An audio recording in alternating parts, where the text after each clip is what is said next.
nak cantik, semua orang nak segar, dan semua orang nak sihat. Ya, sihat tu penting. Kalau tak sihat macam mana nak cantik? Dan cantik tak sihat pun tak guna juga, sebab daripada dalam rasa dah tak sedap. Jadi kita kena pastikan kesihatan daripada dalam, baru boleh nampak ceriaan dan kecantikan tu di luar wajah secara fizikal. Memang sekarang ni ada banyak bahan-bahan yang boleh membantu kita dari sudut kecergasan kesihatan kita, tapi penggunaan yang berhemat juga penting kita amalkan, ya, kerana perlu kita fahami setiap jenis ubat-ubatan itu ada kesan-kesan, ada penggunaan-penggunaan yang khusus, ya, dan juga ada kesan-kesannya kepada badan, ya. Dan tidak semua ubat itu, ya, boleh digunakan, orang kata, secara am. Dan sepatutnya kita mengurangkan kebergantungan yang terlampau kepada ubat. Jadi pagi ni kita nak bercerita tentang kerentanan antibiotik bersama doktor di studio, Dr. Kamarul Azhar Muhammad Razali, pakar puding pediatrik dan penyakit berjangkit Hospital Kuala Lumpur. Terima kasih doktor. Pagi ni banyak sebenarnya soalan-soalan kami dah terima di laman Facebook, tapi sebelum tu mungkin doktor boleh beri sedikit pengenalan kepada para penonton kita pagi ini. Bagaimana sebenarnya peranan antibiotik dalam hidup kita? Antibiotik ni adalah satu bahan yang boleh digunakan untuk melawan jangkitan kuman, khususnya bakteria. So antibiotik digunakan untuk jangkitan bakteria. Dan antibiotik ni pertama kali diketemu pada tahun 1940 oleh Sir Ian Fleming di London, ya. Dia dapati atas roti tu ada kulat, dan dekat kawasan yang ada kulat tu roti tu nampak segar. So bila dia ketemukan, dia dapat antibiotik pertama di dunia, iaitu penicillin. Setelah itu manusia pun menggunakan penicillin untuk beberapa jangkitan kuman bakteria lah. Tapi menggunakan antibiotik ini ada good, ada bad, ada baik, ada buruknya. Dia boleh jadi penawar dan dia juga boleh jadi racun. Yang saya maksudkan racun tu bukan racun sebenarnya, tapi salah guna antibiotik. So kita telah tekankan untuk semua doktor yang keluar daripada Kolej Perubatan, kita tekankan penggunaan antibiotik ini perlu digunakan secara rasional, ataupun dalam bahasa Malaysia waras lah. So kewarasan menggunakan antibiotik itu perlu untuk keadaan-keadaan yang memerlukan antibiotik. Baik. So biasanya yang kita dapati ibu bapa bawa kanak-kanak atau bayi jumpa doktor ialah untuk masalah sesama lah biasanya, yang dibawa ke GP. So kita nak didik juga doktor-doktor yang muda dan juga doktor-doktor yang tak berapa muda. Sometimes kita nak remind dia supaya penggunaan antibiotik ini perlu bukan disekat, digunakan secara baik. Baik. Jadi dalam keadaan mana yang antibiotik itu perlu digunakan? Dalam kes yang macam mana? Okey. Kalau biasanya yang ibu bapa bawa jumpa GP sesama tu, biasanya budak demam dan beringus lah, ya, kata dalam bahasa putih coryza atau raninos. So demam sesama, and then batuk-batuk, and then mungkin sakit kepala. Keadaan tu biasanya 80%, 80% sudah disebabkan oleh virus. Biasanya, dan virus yang paling biasa yang kita dapat untuk semua ialah rhinovirus. 80% virus adalah rhinovirus. Kalau jangkitan bakteria pula, biasanya dia khas dengan simptom demam dan sakit tekak. So biasanya kalau kita bawa anak kita jumpa doktor, kalau kat rumah kita tengok anak tu demam dan beringus lah, saya ada beberapa slide saya tunjuk gambar budak-budak beringus semua tu. Biasanya bukan jangkitan bakteria, itu virus, virus. Dan virus biasanya antibiotik memang tak load, memang dia tak akan ada kesan, sebab antibiotik desainnya lah untuk memecahkan sel wall, ya. Pada bakteria ni dia ada dinding, selaput dinding dan antibiotik membunuh bakteria ni dengan merosakkan dinding dia. So bila dinding tu rosak, baru antibiotik masuk dan membunuh bakteria. Wahal virus pula dia tak ada sel wall, so jadi menggunakan antibiotik untuk penyakit yang disebabkan oleh virus memang tak ngam lah, tak kena lah. Tak kena lah. Jadi antibiotik bukan untuk penyakit yang disebabkan virus, tapi untuk penyakit yang disebabkan oleh mikroorganisma seperti bakteria. Memang khas untuk bakteria saja. Untuk bakteria sahaja, ya. Bukan untuk virus. Kita sebenarnya ada beberapa visual sokongan yang boleh memberikan penjelasan kepada anda tentang apa yang kami bawakan pada pagi ini, yang dibawa oleh doktor sebenarnya. Okey, tapi kalau doktor boleh ceritakan apa antara yang kita dapat lihat sekarang? Okey, ini gambar rajah menunjukkan biasanya bila budak demam sesama dan sakit tekak, so doktor akan memeriksa tekaknya kalau doktor tu nak memeriksa lah. So dalam pemeriksaan tekak tu, kalau gambar rajah yang tekak yang dua tu, satu ialah normal yang belah kiri, dan yang belah kanan tu ialah jangkitan kuman disebabkan oleh bakteria Streptococcus. Bakteria yang paling common, yang paling biasa lah, bukan? Ini disebabkan bakteria. Kalau doktor tu periksa dalam anak tekak tu, dia dapati anak tekak tu merah, dan juga pada anak tekak tu, tonsil tu, dia dapati ada selaput-selaput putih. Ya, seperti gambar paling bawah di sebelah kanan itu. Ya, yang 3 gambar di belah kanan tu, paling bawah tu ialah anak tekak merah, merah menyala. Merah macam merah menyala betul lah. Yang tengah tu gambar rajah anak tekak ada selaput putih. Dan juga yang atas pun sama juga.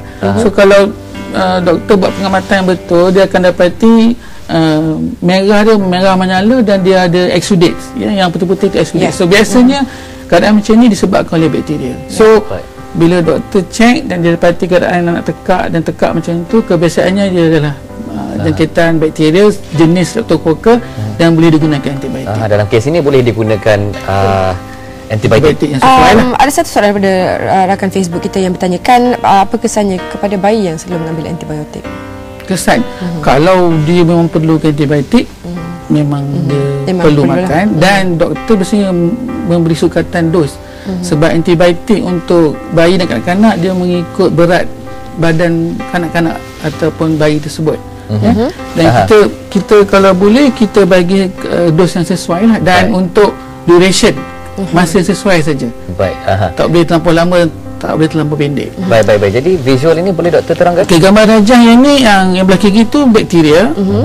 Anak tekak dalam kes bakteria seperti yang saya cakap tadi, anak tekak tu merah dan ada tumpuk-tumpuk putih. Yang belah kanan ialah virus. Virus dia punya tekak tu merah saja, dan merah dia tak seberapa merah dalam kes bakteria. So itu nak bezakan lah. Kalau pergi hospital memang kita boleh ambil swab, kita ambil swab, kita bubuh kat culture media dan kita boleh culturekan bakteria. Tapi kalau di keadaan klinik tak ada masa, so kita based on finding yang apa doktor dapat. Jadi doktor perlu cekap dan mahir lah untuk membezakan, dapat membezakan di antara mahir dan berpengalaman.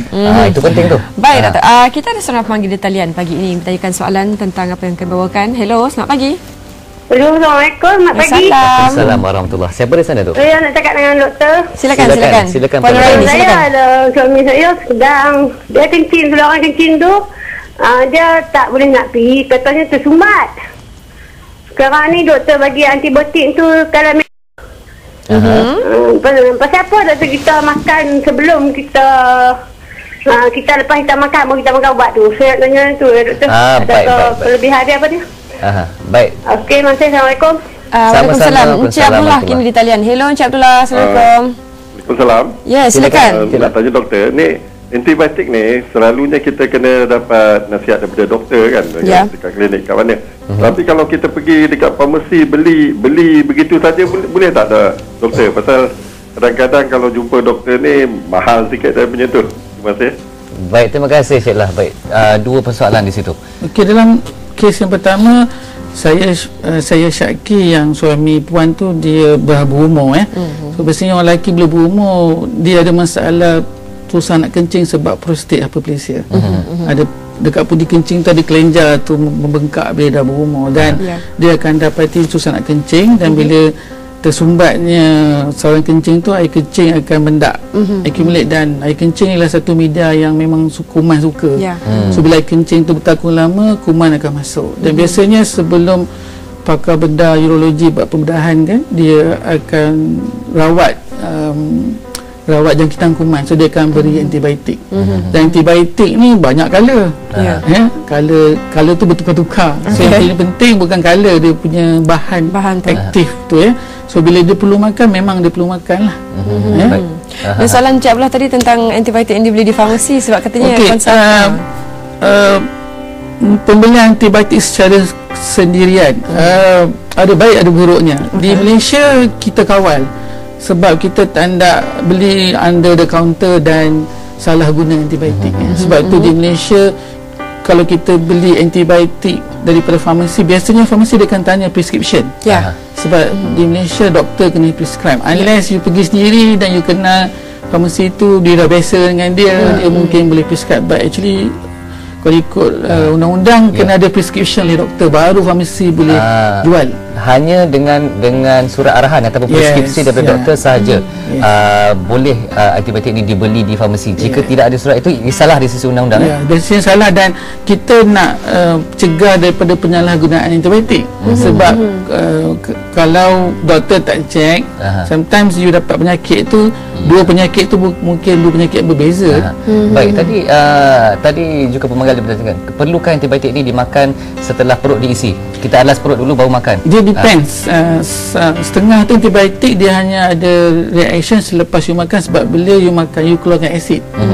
So sometimes you kena makan antibiotik sebelum makan, sebab dia ada reaction dengan acidity tu. So dia tak boleh absorb bila dia asid dalam usus. Jadi kena ikut arahan yang doktor berikan lah. Antibiotik makan sebelum dan setengah antibiotik makan selepas makan. So dia ada dia arahan lah. Baik doktor, dalam usaha untuk meningkatkan kesedaran dan juga lebih kepekaan tentang penggunaan antibiotik, apa usaha yang kita boleh buat sekarang supaya tidak terlalu bergantung kepada penggunaan antibiotik? Ilmu. First thing you must have ilmu lah. So kalau you tak ada ilmu, you boleh cari ilmu. Sekarang internet ada, you boleh cari ilmu. Dan boleh cari ilmu tu satu, you juga kena dapatkan pengesahan daripada orang yang alim lah. Doktor yang alim dalam ilmu dia. Sebab tu dia panggil orang alim, sebab dia ada ilmu. So tidak, dia bukan doktor kan. So dia dapat daripada doktor, dan doktor yang berpengalaman juga lah, dan doktor beretika. Sebab depends kan, sometimes you outside there, you general practitioner, there are a lot of issues, ada banyak orang kata pressure. Kadang-kadang parents sendiri yang insist dia nak antibiotik. So dia dua hala. So bukan setakat doktor saja bertanggungjawab, pengguna juga bertanggungjawab, dan pengguna pun ada hak bertanggungjawab atas diri sendiri Yes, dan itu juga penting. Orang yang di bawah tanggungan jagaan dan tanggungan dia lah. Baik. Seorang lagi pemanggil di talian. Hello, selamat pagi. Hello, Assalamualaikum. Assalamualaikum warahmatullahi. Siapa di sana? Saya Kamarul. Ya, silakan Cik Kamarul. Saya nak tanya satu soalan. Saya ada ambil antibiotik untuk masalah jerawat kan. Kalau tak salah ubat tu nama doxycycline. Okey. Saya makan sampai tu tahap saya jadi macam termuntah. Bila makan je muntah sampai tak boleh makan lah. Kalau berhenti dia jadi balik. Adakah ubat tersebut mengikut preskripsi ataupun Cik Kamarul ambil sendiri? Beli kat farmasi je tu. Okey. Baik. Jerawat tu hilang tak? Jerawat makan tu kadang-kadang tak ada lah, memang pesan. Tapi bila jangka masa lama, lebih daripada 3 bulan macam tu, dia dah jadi balik. Saya makan hampir dekat setahun lebih kot. Berapa lama Cik Kamarul makan ubat tu? Ambil ubat tu? Lama dah setahun lebih lah. Tapi setahun lebih berterusan? Setahun lebih secara berterusan? Ya. Baik, jadi apa yang Cik Kamarul ingin doktor perjelaskan soalannya? Nak tanyalah tak sesuai ke atau apa, sebab sebelum ni saya makan dia bagi ketan kan, lega lah kan, tapi bila dah lama sangat muntah pula saya makan muntah. Baik, terima kasih Cik Kamarul. Setahun lebih tu ambil ubat jenis tadi tu. Doktor, jerawat kadang-kadang hilang ya? Doktor, kalau hilang kadang-kadang tak hilang. Jadi macam mana doktor? Secara keseluruhannya. Terima kasih Manggi, nama bersama dengan saya. Masalah jerawat ni adalah masalah yang common biasa didapati kepada orang muda yang banyak stres ataupun problem hormonal doktor biasanya jerawat ni dirawat oleh doktor yang pakar jerawat ataupun dermatologis dan memang dalam salah satu kaedah rawatan jerawat ni dia akan bagi antibiotik secara berkala tak sampai setahun lah. Biasanya dia bagi berkala dan dia akan berhenti, dan antibiotik ni ialah untuk membunuh kuman-kuman yang ada pada sel dekat kulit yang menyebabkan jerawat jadi merah dan bengkak dan menanah dan biasanya kita bagi antibiotik dalam kumpulan doxycycline atau tetracycline. Dan biasanya kalau seseorang tu dah biasa makan dan dia tak ada masalah, doktor akan teruskan antibiotik tu lah. Tapi kalau dia ada side effect, adverse effect atau kesan sampingan yang dia tak boleh makan, biasanya kalau orang tu ada masalah biasanya masalah komen makan antibiotik ni ialah rasa loya dan muntah.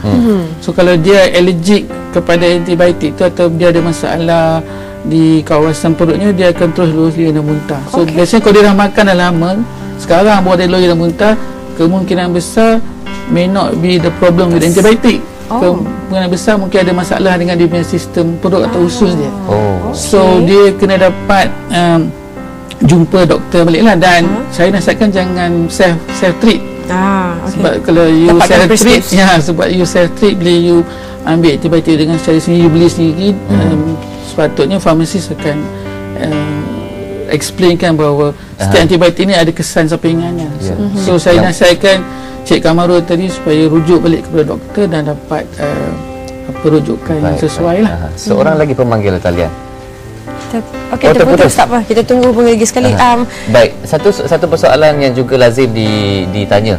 Kenapa preskripsi antibiotik ni perlu dihabiskan? Kenapa tak boleh sehari dua dah rasa kebah tu habis. Stiker tu pelekat tu mesti ada, mesti dihabiskan. Itulah masalah manusia kan. SP makan antibiotik ni memang tak sedap. Nobody likes kalau orang yang suka makan antibiotik SP budak-budak kan, bila you cakap ubat dia tu nangis lah sebab dia tahu ubat nama je ubat, walaupun rasa sedap pun dia tak suka. Orang dewasa pun ada juga macam tu. So antibiotik ni dia ada jangka masa yang kita kena habiskan, sebab untuk membunuh bakteria yang berkenaan tu dia ada kitaran cycle dia. So kita kena habiskan kitaran dia. So biasanya doktor akan bagi duration dia ikut pada strength and antibiotik kita pakai dan juga bakteria yang kita nak bunuh tu lah. So biasanya dalam keadaan biasanya akan beri masa lebih kurang 5 hingga 7 hari. Tapi ada juga antibiotik yang kita boleh makan dalam masa 3 hari saja. Dan ada antibiotik yang kita makan hanya sekali sehari saja untuk 3 hari. So itu dia punya duration lah. Tapi memang kena habis lah. Kalau tak habis nanti akan menyebabkan kerentanan tu. Jadi itu yang bila masa antibiotik tu dah tak lagi berkesan sebab tidak di okey. Baik, gambar terakhir doktor pagi ni. Ini salah satu lagi punca yang selalu kanak-kanak datang ke klinik biasa, sakit telinga. Sakit telinga. Dan gambar rajah yang belah kiri tu ada dua gambar rajah anak gendang telinga tengah tu, yang belah kiri tu anak telinga yang normal, yang sebelahnya tu anak telinga yang bengkak dan merah. Dan gambar rajah yang belah kanan ialah gambar rajah anak telinga bila doktor buat otoskop lah, doktor check yang atas sekali, yang belah kiri tu gendang telinga yang normal, yang sebelah itu gendang telinga yang ada nampak inflammation lah, peradangan merah bengkak, dan yang tengah tu gendang telinga yang ada nanah. Yang bawah gambar budak-budak yang telinga bernanah lah. Ini dalam kes ini adakah perlu diberikan antibiotik? Biasanya kalau kes macam ni lah kita panggil otitis media, di mana gendang telinga tu bengkak bernanah disebabkan oleh jangkitan bakteria. Dan untuk ini memang biasanya perlukan antibiotik lah. So doktor akan beri antibiotik untuk mengurangkan bengkak kepada gendang telinga dan telinga tengah tu. Lepas tu kena ada follow up. Baik. Dan ini dan juga penyakit tekak tadi dan beberapa lagi, ada banyak lagi jenis-jenis penyakit yang boleh ditentukan oleh doktor sama ada perlukan antibiotik ataupun tidak. Tapi yang paling penting sini boleh saya katakan di sini kekuncinya adalah penggunaan secara bertanggungjawab doktor ya. Baik. Terima kasih doktor. Sama-sama. Dan terima kasih pada soalan yang telah anda berikan untuk segmen doktor dan anda. Kalau boleh kita sebenarnya ambil banyak lagi, tapi kesetukan masa